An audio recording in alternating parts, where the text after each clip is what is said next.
I was like, That's is it funny. like the Pete Merrick? You're like, yeah, I guess, but to me, it's just my dad. It's just my dad. It's the same thing as like a kid with like their parents being a professional athlete or actor or whatever. Like, it's still For my sure. parent, and they For still annoy the sure. crap out of me. Hell yeah. What's up, buddy? Welcome back to the show. Oh, psyched to be here. What is it called? What up 216? What's up, What's 216? up 216? We are back with another episode. Jake is out this evening. He is not feeling well, so hope he heals up. Go show him some Twitter love. Trying to get him up to 1.3K on Twitter. So You guys put in that work. yes, sir. Yes, sir. I see you Putting in guys. that work. I see you both tweeting every day. He started following me a couple weeks ago when I called in for the first time. Yeah. So I see you guys putting in the work on Twitter. I We're respect trying. it. Absolutely. Got to keep grinding. Keep grinding and rising. Hell yeah. But we've got some stuff to talk about today. Let's do it. Obviously, we've got ourselves our typical Cleveland sports, but we're going to also add Paul's Panthers corner or whatever the hell. And we're just gonna oh Jesus. The pounding corner. That's I thought about that on the way home. Oh, the pounding corner. That is something. Let's go ahead and jump into this. Let's talk some Browns first. Okay, let's do it. Just get this off the rip here. So now that Bill Callahan's son is the head coach for Tennessee, what does that mean for Bill Callahan on the Browns? Do you think that starts to get him to think, hey, maybe I'll go be an offensive line coach for my son? Or do you think he stays here and says, this is my best chance to go get a ring? It's yes and no, but at the same time, how often do you get a chance to like coach with your kid or play with your kid on a professional level? Yeah. Tennessee, you're probably not going to win a ring in the next few years. The Browns, you have a really good chance. But at the same time, as a dad, I'm not a dad, just putting that out there. I'm saying, like, I can see as like a dad, you're like, how many people actually get this opportunity at this level of competition at the same time? Like I think of like the groupies just off the top of my head. They play together for a couple of years. Like LeBron's trying to do the same thing right now with his kid. He's trying to hold on for another 2 or 3 years. So wherever LeBron goes, that's wherever his kid goes. He could end up in Charlotte, and Charlotte will have ticket jersey sales for a year. Yeah, right. But that's besides the point. I heard like the 923 the fan guys, Ken and Lima. I heard them talking like, is either them or the afternoon show? I forget which one of them was talking about how the Browns have even talked about maybe trying to like make them trade for him because you could trade for coaches. I did see that. They're like, but at the same time, they're like, that's kind of like a D move. It's like, hey, we're gonna make you trade for your dad, which again would be an incredible story. It would be really funny. That'd be incredible. Brian Callahan just traded a 7th round pick for his father. Like that is like medieval shit right there. Why should it be like the last pick in the draft and his dad would be Mr. Irrelevant? How funny would that be? That'd be actually hilarious. And his dad, does that mean his dad gets to go to that Mr. Irrelevant party they have every year? I mean, theoretically, I mean, if you trade a player for a pick, that's you always say, well, this is our so-and-so round pick. So I would say probably, yeah. I mean, you know who the most famous person in that group is right now, currently? Brock Purdy. Brock Purdy, baby. It's so wild. It's so wild. We'll get into Super Bowl Sunday, or not Super Bowl Sunday. We'll get into Championship Sunday after we're done with the Browns. So I'm gonna say what I'm gonna say about that. But yeah, I think Callahan probably stays here. I personally think for him, this is probably the best opportunity he gets right now. I don't think you go to Tennessee with a brand new head coach and you're gonna. I mean, Callahan's old, so he doesn't have that much time. And this is the best offensive line that he's probably coached at least top 5 offensive lines he's coached when healthy. And speaking of when healthy, we've got 3 options that we have to work. You've got Jedrick Wills, who has had some super high highs and some very low lows. You have DeJuan Jones, who is on the all rookie team, stepped up when Conklin got hurt against the Steelers and basically neutralized TJ Watt. And then you have Conklin, who is, I mean, obviously he's a savvy veteran that you can't void that contract till 2027. Yeah. You need to make a decision here because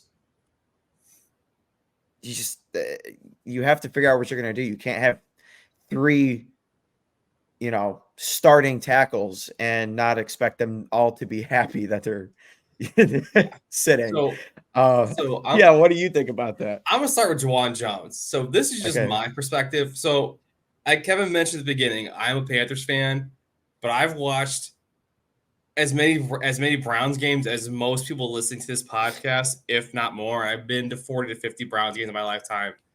Like, I listen to sports radio every day in Cleveland. So, like, I pay attention to this team still. So I don't want anybody to think I'm, like, being a favoritism. But I think, personally, like, DeJuan Jones is one of the main reasons they got as far as they did this season. With the injuries they had, and a dude who's never taken an NFL snap to step in what week – I don't remember what week Conklin went down, to be honest. It was early on, right? Conklin went down week 1. Week 1, okay. I was like, I remember it was like boom. It was like Chubb and someone else. I couldn't remember who it was off the top of my head. Yeah, because he got hurt against Cincy. Yeah, so like I think for them to be able to draft somebody to just step right in and replace a damn near Pro Bowl left tackle and just basically slow down arguably the best defensive player in the league. Besides Myles Garrett, he's one of 2. Like those are 1, 2 best defensive players in the league. I don't care if it says those are the 2 best. Yeah, Nick Bosa's up there. Okay, so you can rotate those top 3, but still, the Browns don't play Bosa more than once every 6 years, so they're gonna see him maybe twice in his career, unless they get to Super Bowl against him. So personally, I think DeJuan Jones might be your answer because Conklin is getting older, but you still need a backup in case someone goes down like this year.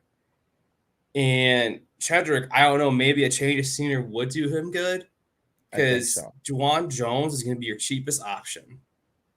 And Conklin, he's gotten injured a couple times now with Cleveland, hasn't he? Yeah, he got injured. Obviously, this past season, he got injured. Season before that, he is very injury prone, but he is also an incredible right tackle. Yeah, I think having. It's unfortunate because people don't realize how difficult it actually is to transition from right tackle over to left tackle. And when we drafted Jedrick Wills, he was playing right tackle, but we drafted him to fill in the left tackle spot. So we changed him over to left tackle. I'm not sure how much of that is actually causing the issues that he's having, or if that's more so of him just not giving a shit. Regardless, I think if we're in a good spot now, that if we were to say, like you said, maybe he needs a scenery change, go play somewhere else, which again, if you're not playing under Bill Callahan, then I'm not really sure how much more you can learn because it's Bill Callahan. So I think realistically, if I'm the Browns, I am taking DeJuan Jones and Conklin, and we have depth at the tackle position because Gerard Christian actually played some really, really meaningful snaps and played some good snaps. So that's your backup. I say I'm comfortable moving on from Jedrick Wills. Basing that off of what we saw from DeJuan Jones. Yeah. I say just run with it and let Jedrick Wills go play somewhere else. And another thing that I think that I know some people are trying to compare him to Joe Thomas, which I think is a huge mistake. Joe Thomas is one of the greatest left tackles in NFL history. That's impossible to replace, no matter how good you are. Can't replace that. You're not seeing Joe Thomas for probably 10 years. Those guys are just so rare. Players that are that good at their position for that long, on let's be call what is bad teams. Joe Thomas never got to play winning football in Cleveland. No. But he played every freaking snap. Like how many snaps? Like 4,000 or 5,000 or something. Just insane consecutive snaps. I have this sign somewhere in my boxes, but yeah, he has. It's pretty incredible what he accomplished. Yeah, and like I was at the last game he played when he got hurt. Like Yeah, it when was he tore his bicep. it was against Tennessee. Is it he tore his bicep or he tore his pec? One of the two. I I can't think it remember. was the bicep, and I'm pretty sure Yeah. it was against Tennessee. And I remember, I want to say it was against Tennessee. I want to say it was a home game. But I remember being there for some reason, or maybe I'm just dreaming it. I don't know. I remember Taylor Lewan. It was like either his rookie or second year, and he was like Joe Thomas was like his idol. I remember like they showed him like he was crying because like he saw how much pain Joe was in. He went out in the field and like kind of like helped Joe walk off because he just had so much respect for Joe. He's like, "You're the reason I wanted to be like a left tackle because you're like the guy." So yeah, Chedrick hasn't been the guy they want him to be, but again, you're never gonna be able to replace a Joe Thomas. It's not gonna happen. It'll be a long time for you to replace somebody that freaking good.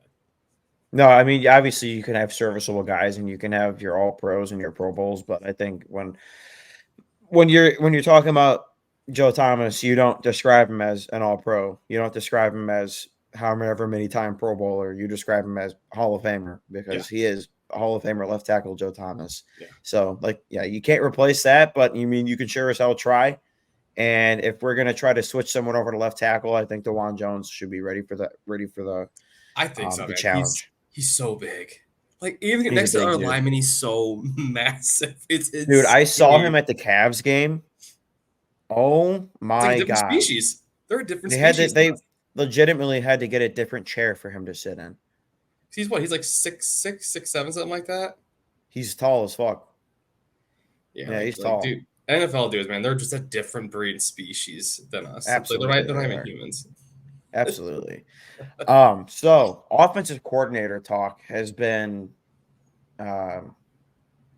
rather, what's the word I want to, annoying as fuck, actually, because we haven't interviewed the one person that I want to interview yet. I'm going to see if you can guess who I want the Browns to interview and who I think the actual likely hire is if they don't interview my I know who prospect. you want. You want Kellen Moore. Get out of here. Get out of here with that. No, that's crazy. Don't tell me Ken Dorsey, dude. Nope. Okay.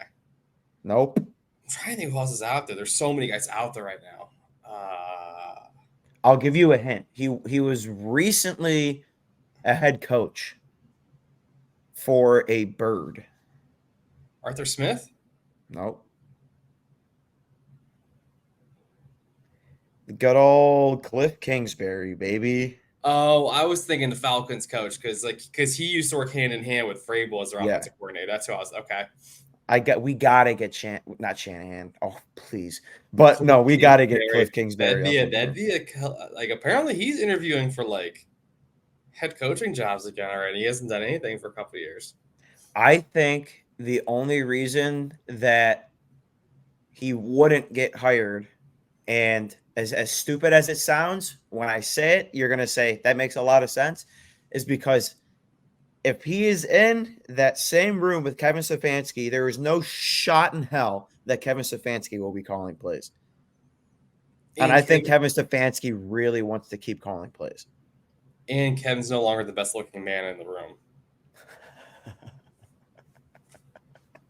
And that, obviously. You know I'm not wrong.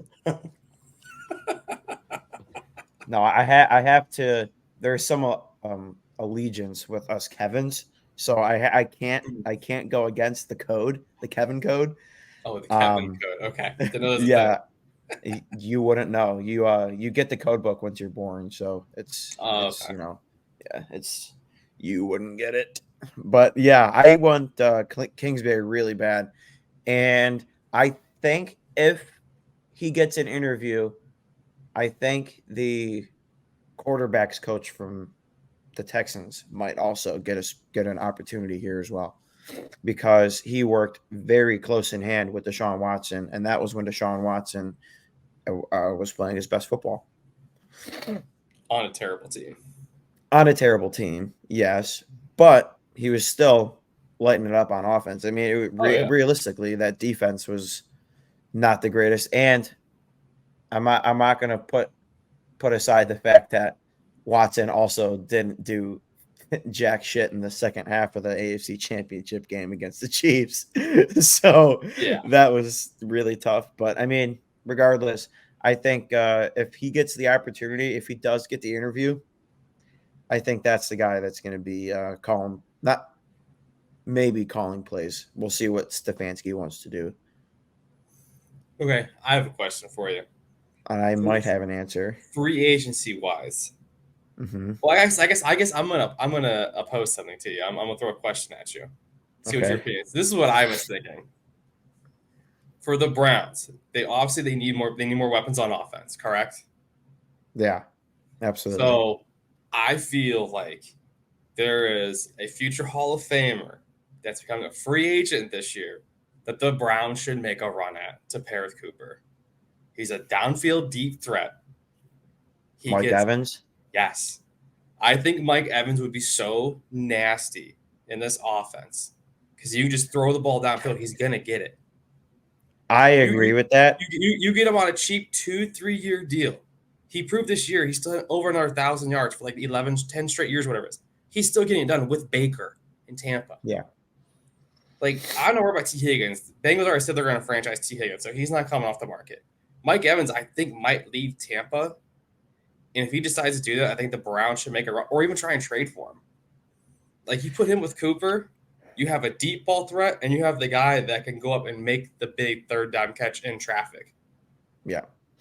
Absolutely. I'm with that 100%. I mean, you've got Mike Because Evans, who has had how many 1,000-yard consecutive seasons? like 10 or So, 11. Because what I'm worried about, I was talking to my boss about this. I'm worried about him going to Kansas City.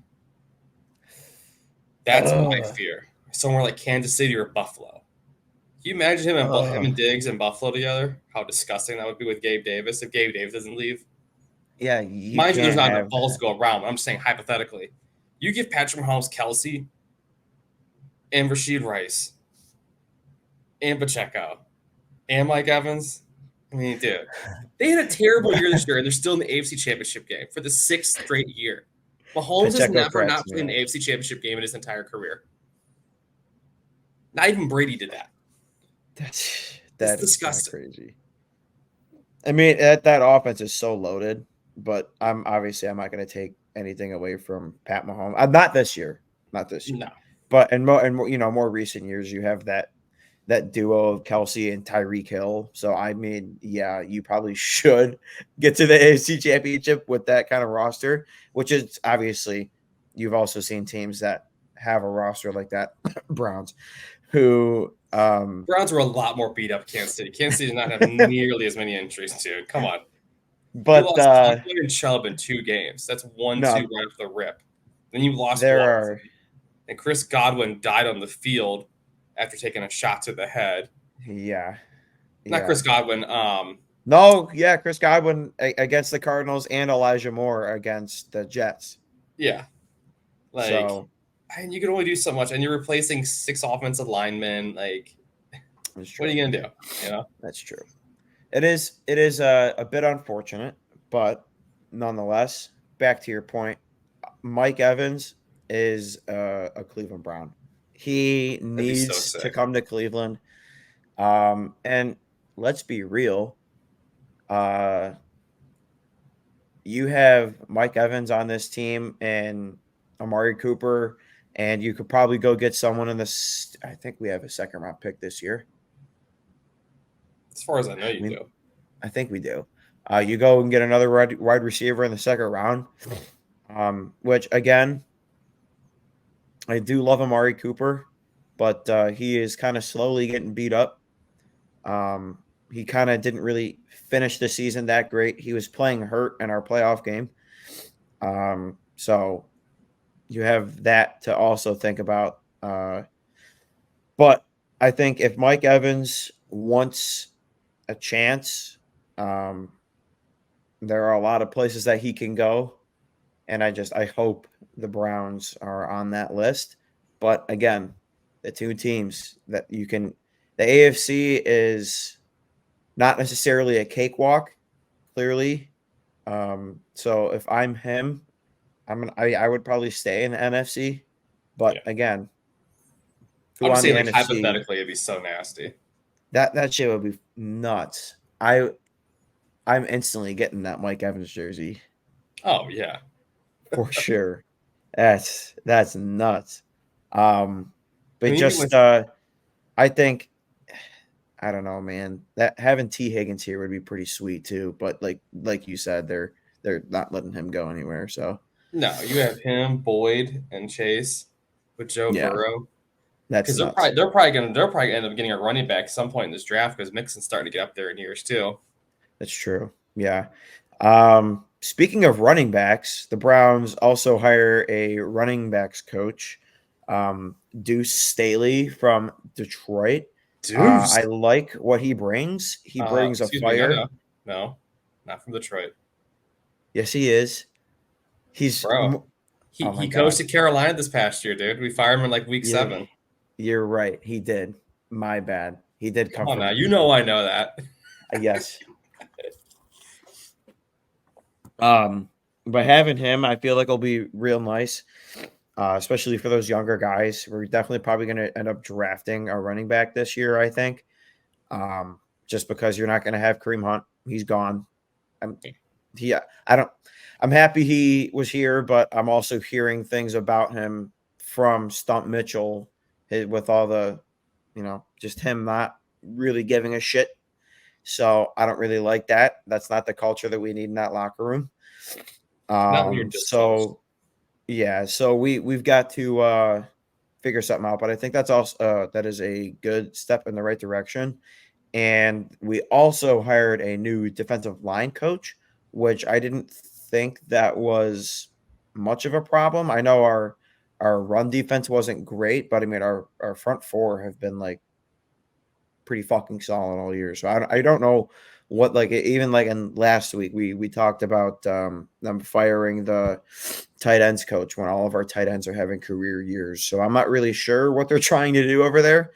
I guess the old saying, if it's not broke, don't fix it, doesn't really apply to them. But nonetheless, we are slowly collecting the pieces that we need, apparent that they think they need to step in the right direction.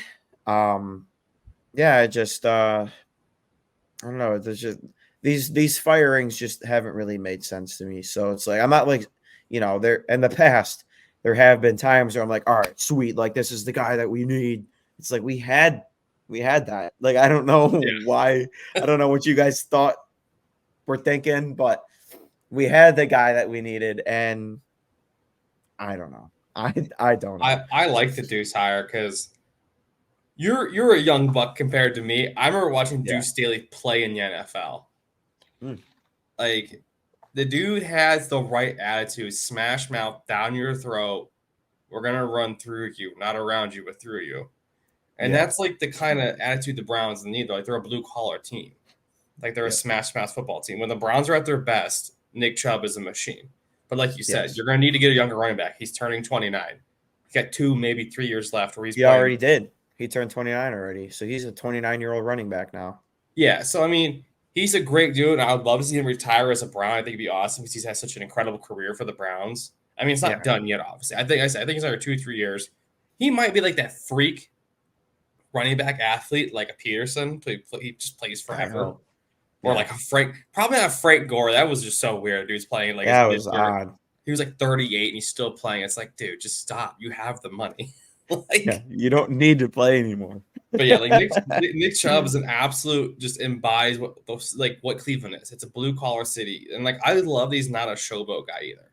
And I have Yeah. no problem people celebrating at all, but I also respect guys that are just they go to work. I'm better than you. Here's the ball. What's the next play? Like I also love that attitude. Absolutely. Also, he's a quiet Absolutely. leader. Yeah, it's like you and that we really don't have many showboaters on this team, because I feel like that is a culture thing there. You've Yeah, got Nick Chubb, doesn't showboat. Jerome Ford doesn't showboat. I mean, there wasn't a lot for him to showboat for this season. But I mean, he definitely had his times where, he knows that he had a good play, but he also knows that he hasn't been playing the greatest he can.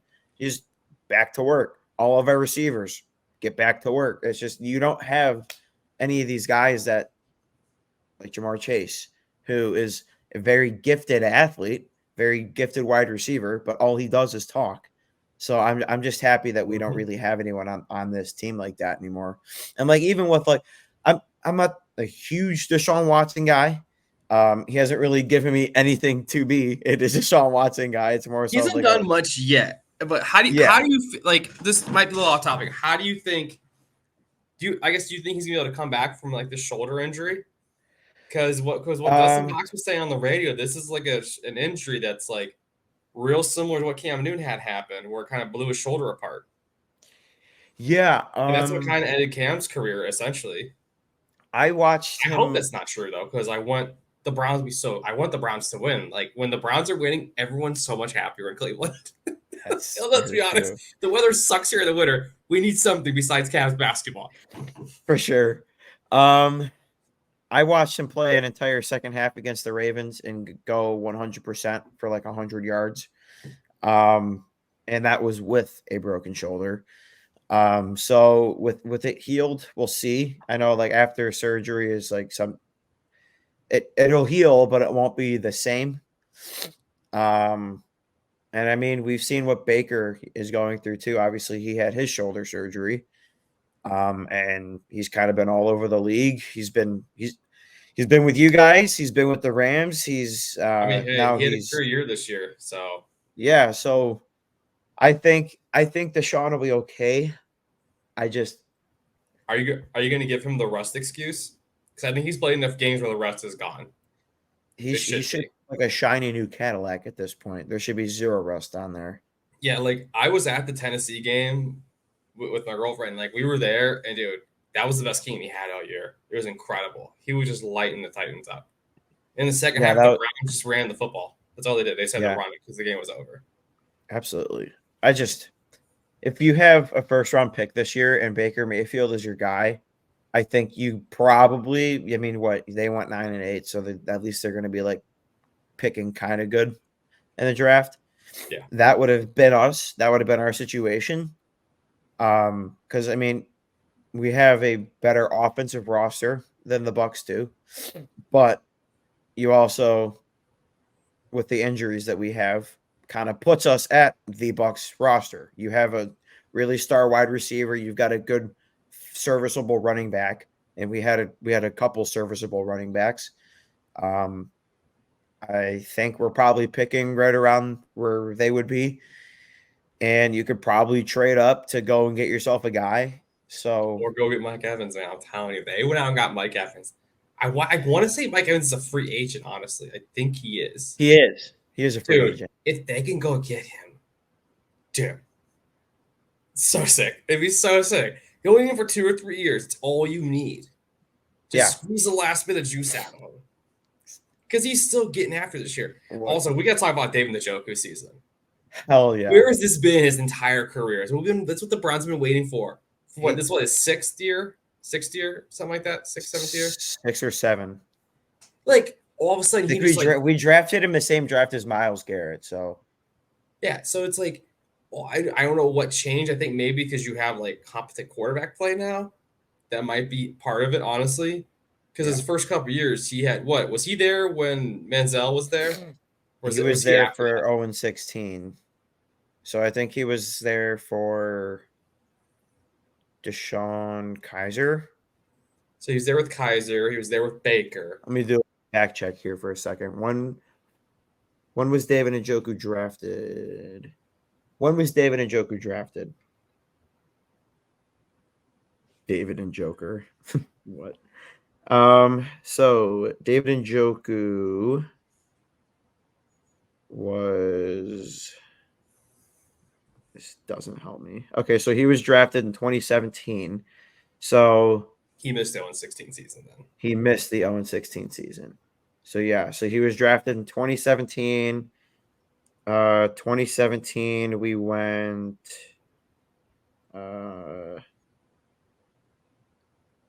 Let's see. Oh, yeah, that was it. Yeah, 2017 was the 0-16. 2016 was the 1-15 season. But yeah, his stats from 2017 to now is just it's pretty interesting actually. So in 2017 he had 386 yards. 2018 he had 639. 2019 he had 41, which I don't that's odd. How many games played was that?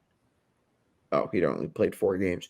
2020 213, 21 475, 22 628, and 2023 uh 882. So like he's only going up from there.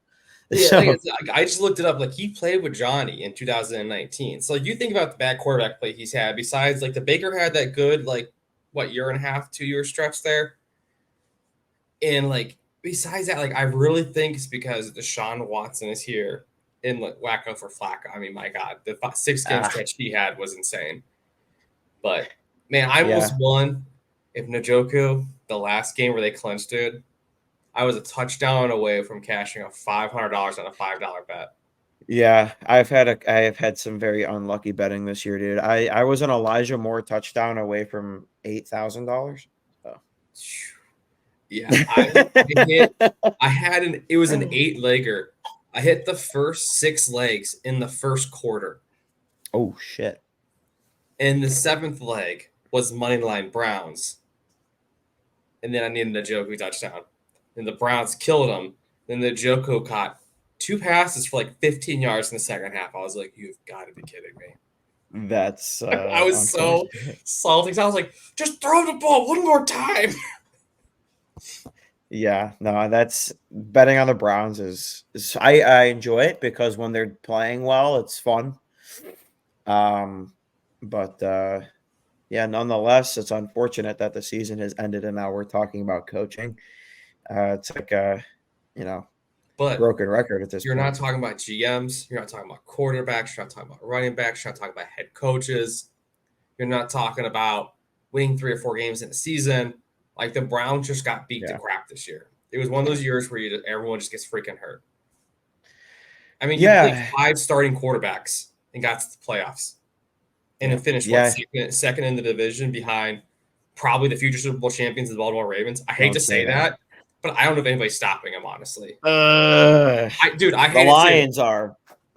Let's go, dude! Lions, yes, dude. I Hell want the yeah. Lions to win so bad. Me too. Like I I'm would wearing my like to Peoples see, Jones jersey tomorrow.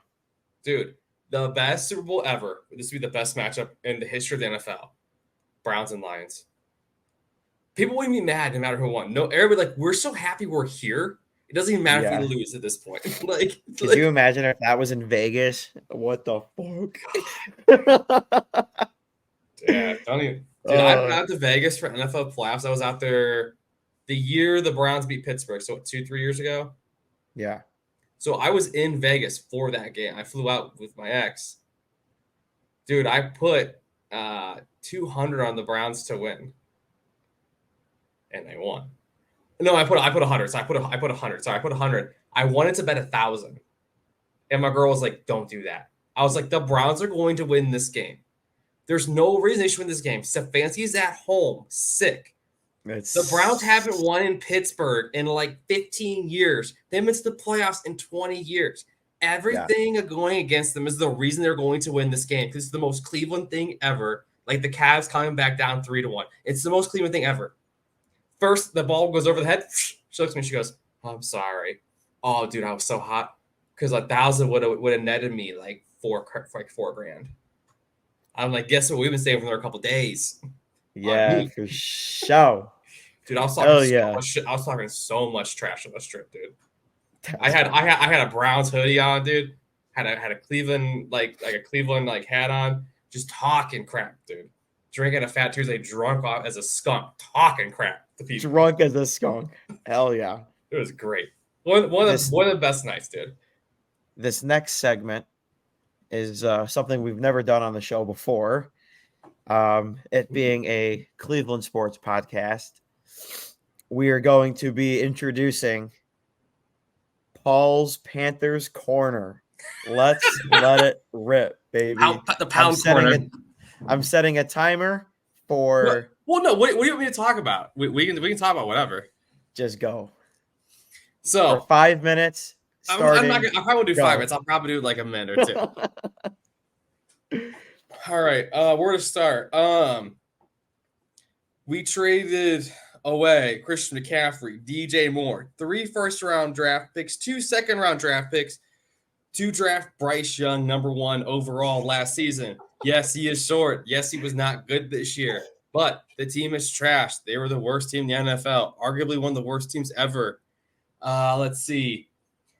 We were the first team to get shut out in back-to-back games since the Browns in like 2014. We fired our head coach. We fired our GM. We fired our running backs coach, special coordinator, offensive lineman. Let's see, what else did we do? God, so many just stupid things. Oh, we hired a coach this past week who's never coached in the NFL before as a head coach position. He was a 1-year offensive coordinator for the Tampa Bay Buccaneers this past year.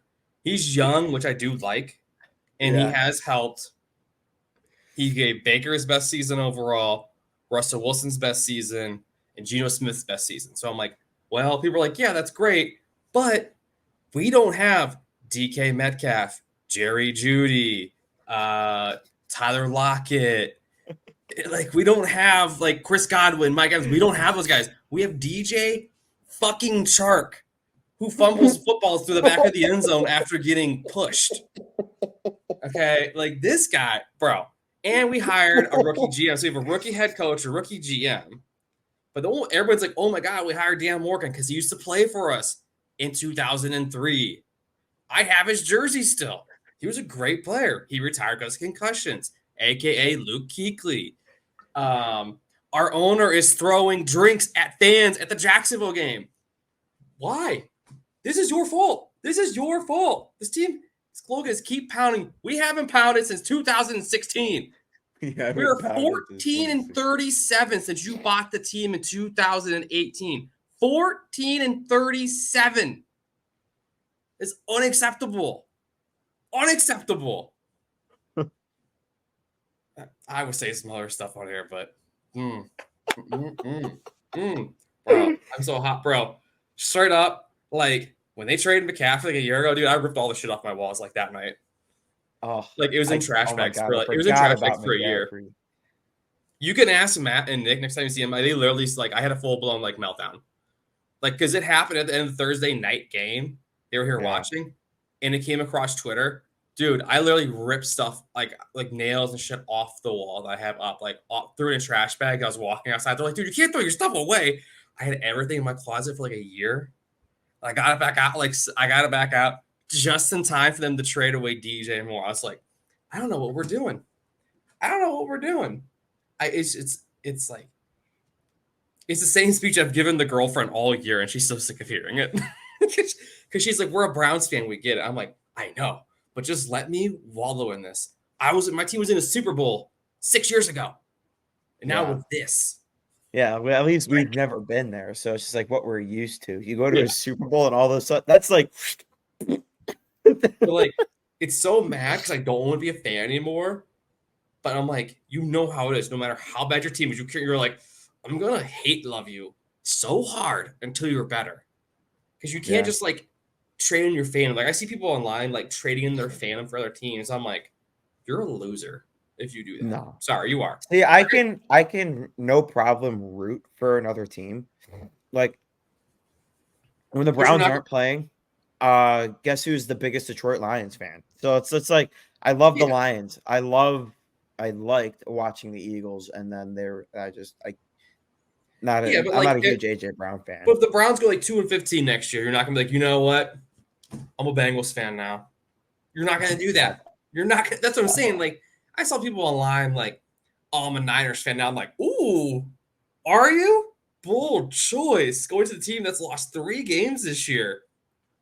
I'm like, you literally jumped from the Panthers to the second highest win total in the league. I'm like, that's not like a bold decision there, sir. No, absolutely not. All right. I get 22 angry, seconds, final statement. I get angry, but I'll be back next year. Perfect. This has been Paul's Pounding Corner. The Pound Corner. First time on What's Up 216. We will probably be bringing it back whenever he's on the show. We'll give him a Pounding Corner. Let's do it, dude. All right. Tristan Thompson was suspended for taking performance-enhancing drugs to average 3.5 points. Like, honestly, I saw that when I was at work. Dude, I laughed. I laughed at this.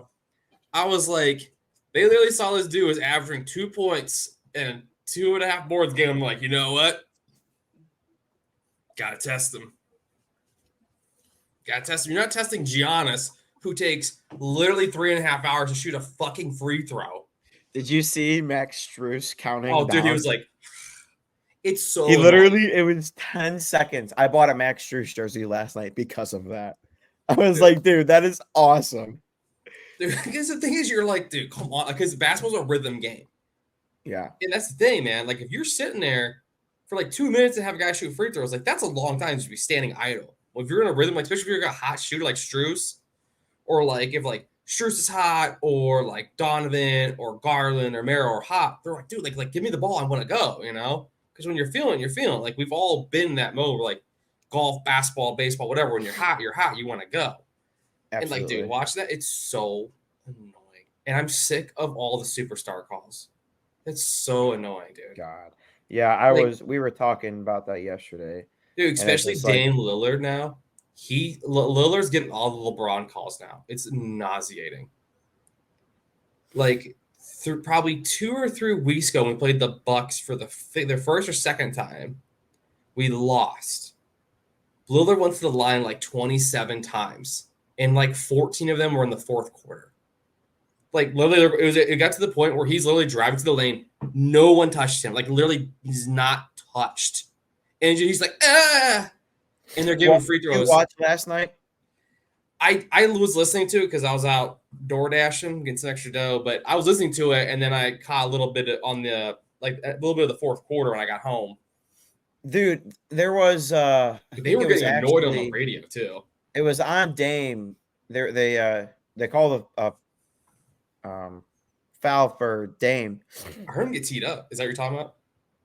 No, not that one.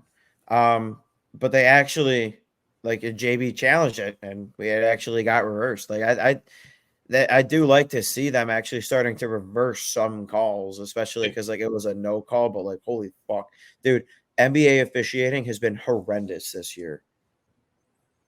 Yeah, like, I'll be honest, I only really watch the Cavs. Like, I don't care what other teams are doing. I know there's other great players out there, but I'm like, I just want to watch my team, but we can't because Bally sucks. Oh my god! Dude. That's why I use my streaming services. Air quotes. Bro, I just gotta explain something. For the people that are watching and not just listening, the Royal Rumble's on, so it's down to the final 3 women right now. So I keep looking up to see who's gonna win. But nice. Dude, also, we gotta talk about, like, their win streak, dude. Oh fuck yeah! Since Garland and Mobley went down, dude, I'll be honest. I have a bad feeling that when Mobley and Garland come back, it's gonna suck. I don't think so. I think initially it'd be weird to get them readjusted because they're all the units now are used to playing with each other. Yeah. But I literally when we lost Garland and Mobley within like 3 days of each other, something like that. Yeah. Yeah. I remember I texted my buddy Ben. I was like, well, that was a fun season. He goes, yep. And then the Cavs rip off 9 in a row after that. And so it's like, yeah, it's going to be weird, but they definitely need Mobley back for his size. Because other teams, especially with Tristan basically being out the rest of the season damn near, you need more size. I know, it's only 28 games. There's only 42 games left. I mean, I get what you're saying. It's just I am more concerned about getting Mobley back and healthy than I am Tristan Thompson off his PEDs. because he's probably just out cheating on one of the Kardashians anyways. So Oh my god. Yeah, he's at Barley House right now. he's at Fahrenheit. Or what's the other one down there? What's the other one down there at down in the flats? The nightclub. Farm. Huh? Farm. Forward? Is it Forward?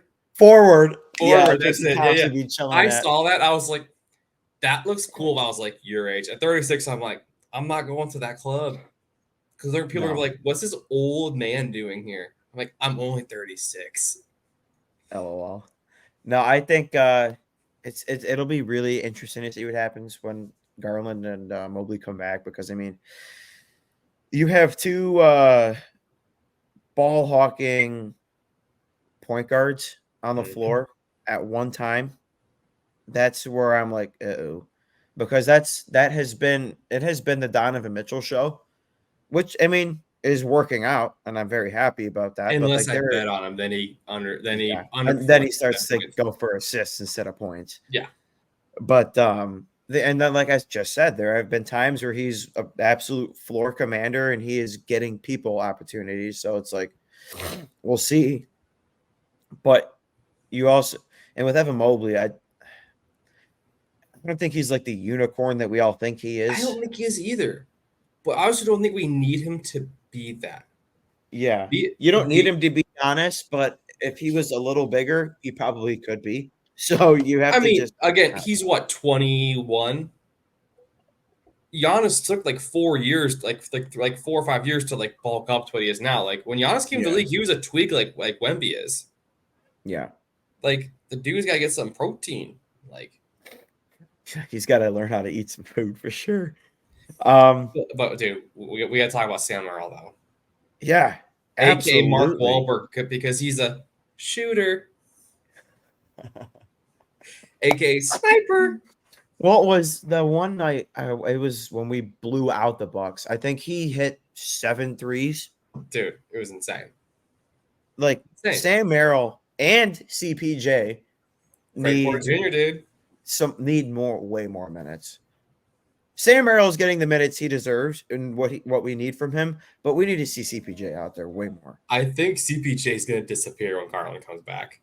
He's not running. He's not even going to be on the bench. Yeah, I mean, I guess it's not a bad problem to have. You have too many players that are decent versus what we had the last couple years, where you have like 6 guys you can 7 guys you can go to, and then you're like, who the hell are the rest of these guys? Like, or like. Moments last year, it's like Lamar Stevens, get out there. I'm like, ugh. Yeah. Like Chetty, get out there. I was like, ugh. What I mean, before I say what I'm going to say, with those guys, I feel like they had their defense was really good, but like they also more so just like either they had a really good night or their night was absolute shit. Mm-hmm. But yeah, I just. So is Porter is he a guy did we draft him where he's like getting from a G League team? That is a great question, actually. I'm gonna look that up real quick. Because I know we called him up from the G League, but I don't know if we drafted him or not. But I remember like again, just to start the season, even like in the preseason, he looked really good. I'm like, all right, well, it's not going to transition to the regular season because it's professionals out there versus G League guys, and he's looked solid when he's played. He was undrafted.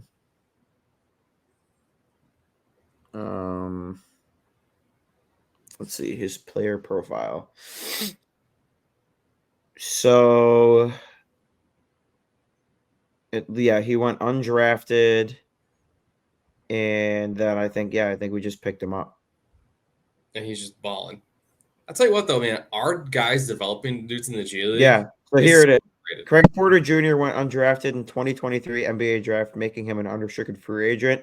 That was June 22nd. And then on July 3rd, Craig Porter Jr. signed a 2-way contract with the Cleveland Cavaliers. That's pretty sick, though, man. Like, our development league has been awesing for us. So but then he's probably going to go. Okay. So I remember what I was going to say now. I understand the point that you made about, it's not, we're having good team problems type deal where it's like we have too many guys that should be out there. And I guess the point doesn't really make sense now because he has been playing a lot better basketball. But when George Niang is throwing up bricks and air balls and CPJ's on the bench, that pisses me off. Yeah, Yang is so hot and cold. So hot and cold. Yeah. But yeah, like I'm just glad to see we have our new Klay Thompson. Sam Merrill, dude. That's my guy right now. I do like that. My one buddy hates him. Hates him. I'm like, dude, he's shooting like 43%. That's damn near Steph Curry percentage. That's Steph damn Curry's the near our best whole team shooter of all percentage. time. Like our 3-pointing percentages, well, more as you know, more recently it's been better, but it's so bad. Like our 3-point shooting is horrible, but it's not. The past couple nights, it's looked really nice, and maybe we're actually hitting a good stride here. yeah. But it was like Donovan Mitchell was like the only person that could shoot threes on this team. Yeah, And then George Niang was just chucking shit up like yeah. that. Some games is hard to watch them because I'm like I see him getting frustrated. I'm like, Dad, stop shooting threes. Go to the hole. Like that's what we got you for. So yeah, like it is nice though seeing him start to get back in that form that we would love, So I do like that. So yeah, we will really see where this team is at when all of our guys come back. Well, I'll tell you what, man, we got a tough stretch coming up. We got some of the best teams in the league coming up this next week. And we can't really take that too serious either, because it's just you know what I mean. You can't take that too serious because we're not full strength. So yeah, if we beat them, fuck yeah. But if we lose a close one, it's like, what happens if Garland is playing instead of Sam Merrill? Yeah, and I know some people, I guess people, I'm talking to people on Twitter, not the real world. I have this win streak means nothing. It's against bad teams. I'm like, these wins all count the same at the end of the year. It doesn't matter. Beat the bad teams. I did see you tweeting that. Huh? I saw you tweet that. Yeah, you need to beat bad teams. That's literally what you're supposed to do. If you want to be one of the top dogs in the East, which you say you think you are, you need to beat up on the bad teams. That's your job. That's what you should do. Yeah. Get easy wins. Yeah. Stack them up so we don't get run out of the gym by the freaking Knicks 2 years in a row. That was embarrassing last year. The end of the road trip is in Detroit. So you play the Clippers in Detroit, and you come back. No, actually, we play Monday, Clippers. So yeah, we just finished the road trip yesterday. So we play Clippers at home, Pistons at home, away at Grizzlies, away against the Spurs, and then we come back and play the Kings. I mean, those are all winnable games. The only one that I'm really worried about is Memphis. That's gonna suck. Memphis isn't that good this year, dude. Ja's not playing. Ja's out for the year. Yeah. I know people in Charlotte, they're like, this team should be better, but hey, we're gonna trade our best player, our second best player. What are we doing? I guess question, do you think the Cavs are going to be aggressive towards the trade deadline? I don't know if they will be, because you don't know what you have. You have how many games we've had a full healthy roster for this year? Full healthy roster. Many. 10, maybe. Yeah, Garland and Mobley went out rather quickly. And even to start the year, you didn't have Allen for the first 2 weeks. Yeah. It's I would say it's close to single digits of how many games we've had our full core playing at the same time. For sure. People are what doesn't look good? I'm because they haven't played together. Everybody's always freaking hurt. Yeah. No, it and I don't really know what we would like. So I don't I mean, we have a lot of pieces to plug in. So I just think I probably not. I just we haven't be something been small. Yeah, we haven't been active at the trade deadline. So I don't expect to be oh, let's go get someone when we're playing good basketball with depth. Yeah. So I don't see anything happening with that. And you had Amani Bates, your second round draft pick, going to the stands and fighting people in the G League. Yeah. That guy looks so bad, man. It's dude, this guy, they're oh, he looks great. I'm like, he can't even get on the court. He's tearing up in the G League, but it's like, Yeah, he's a and twig too, man. yeah, there is a lot of development when it comes with stuff like that, and But hey, I know we can develop, but I mean, you can't give someone talent, you know. we already have a summer league championship this year. So what else do we need? We celebrated that shit Dude, like it they was made T-shirts for it. I kind of want to give them because it'd be really funny just to have. I might, yeah, I would say like, remember the time when we made T-shirts when we won the G League No, it was championship, just summer league. It or wasn't even G League. It sorry, was the like summer lower league. than that. Um, And then you got Pete Nance. The Nance legacy continues. yes, sir, hanging in the rafters. Bro, my brother taught him when he was in high school. No shit. Yeah, he That's went to pretty cool. Revere, just like Larry Nance Jr. Yeah, Larry Nance Jr., who played for us a couple years ago, went to Revere, which was by where I grew up in Wadsworth. So they were in Yeah. our conference. So he was there after I graduated, but I remember hearing he was like really freaking good. And like our high school was like okay at basketball. But when you get to see a kid dunk, we didn't have those kind of kids on our team, if you catch my drift. Yeah. So like and like his like Larry Nance would come to the games. And like he would sign autographs and like Mike Hargrove, like kid, like went to Revere and he would come to get basketball games. And so Pete, my brother, taught at Revere for a couple years right out of college. So he taught Pete and said Pete is like the nicest kid ever. He's super nice. Right. So I don't know how much. I don't think he's really going to contribute much. I think it's more of a legacy thing. But hey, whatever, you know. Definitely. Yeah, I guess we shall see what happens. But I would say that was a pretty good show. We'll definitely have to have you back on. Obviously we'll get the whole gang on here. We'll get me, Jake, and you just bullshit for a little bit. And we'll talk some Guardians next time. Yeah, because definitely. I have some hot takes on the Guardians. Ownership. Oh, we'll have a whole with spring training coming up here shortly. We'll have a have me on for that. I got some hot takes for so we'll have you on for sure. But yeah, so thanks for listening. Really appreciate it. Sucks that Jake was not here today, but he'll be back. He'll be all right. He'll be good. Hey, maybe next time. Let's try and do this in person. Ooh, just wait, bro. We're gonna be having a setup here shortly. Okay. So let me know, we'll man. have a setup. I come over. We can do a nice little live show together. Hell yeah. No, we'll get that going. If the apartment that I'm going to be getting is the one that I see online, you know how different that can be. Yes. I think I might get a 2-bedroom, like 800 something square foot, and I'm gonna make a stew up in there. Say that's what I got, man. It's nice. I might get an actual studio, so we'll see. I got my studio in my bedroom. That is kind of raw. Yeah, you do got a pretty sick setup. Yeah, this setup right here, guys, is temporary, so you ain't got to worry about this. But yeah, I said like next time we do this, man. Instead for real, like let's get together. See if we can do it. Let's get together and do it in person. That'd be sweet. Absolutely, no, that's absolutely something that we'll be looking forward to. We'll have some Cleveland brewskis while we do it.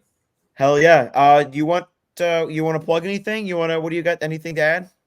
If when you're done with this one, you come check out my podcast, Brewing Cinema. It's available on all platforms and YouTube. And you can find me on Instagram, Facebook. Yes. But I'm mostly on YouTube and Instagram. That. For sure. Link that on the page, link that on the Twitter. We'll and Kevin will be joining me for an episode at some point here. Yeah. Hell yeah. We're gonna talk films and beer. That's what we do. Films and beer, baby. But yeah, thanks for listening, and thanks for watching the first episode of What's Up 216 on YouTube.